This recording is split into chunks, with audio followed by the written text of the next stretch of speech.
So fever almost சரியாக போயிடுச்சு. அப்புறம் வீக்கெண்டு விட்டால் நமக்கு டேஸ் கிடையாது. ஸோ அதனால் ஜஸ்ட் நான் இப்போ தான் நான் வேக்கப் பண்ணேன். ஸோ ஒரு பிளான் போட்டேன். ஸோ இந்தியன் 2 படத்துக்கு போயிட்டு வரலாமேன்னு சொல்லிட்டு.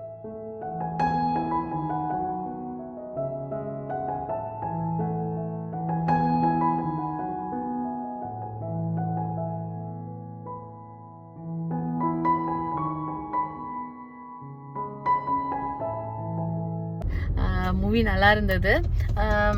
ஷங்கர் படம்னா அவ்வளோ ரொம்ப ஹைப்பில் இருக்கும், அந்த லெவலுக்கு இல்லை எக்ஸ்பெக்ட் பண்ணி போன அளவுக்கு. பட் ஓகே, நல்லா இருந்தது. அண்ட் இதில் லாஸ்ட்டாக ட்ரைலர் வந்து, அதாவது பார்ட் 3 இந்தியன் 3யோட ட்ரைலர் இதில் ஆட் பண்ணியிருந்தாங்க. ஸோ சம்திங் ஏதோ இன்னும் கொஞ்சம் ஓல்டு, இதுக்கு சேனாதிபதி ஓல்டு, அந்த ஃப்ரீடம் ஃபைட் அந்த மாதிரி சம்திங் ஏதோ காமிச்சிருந்தாங்க. மேபி இந்தியன் 3 இதை விட நல்லா இருக்கும் நம்பலாம். Bye bye.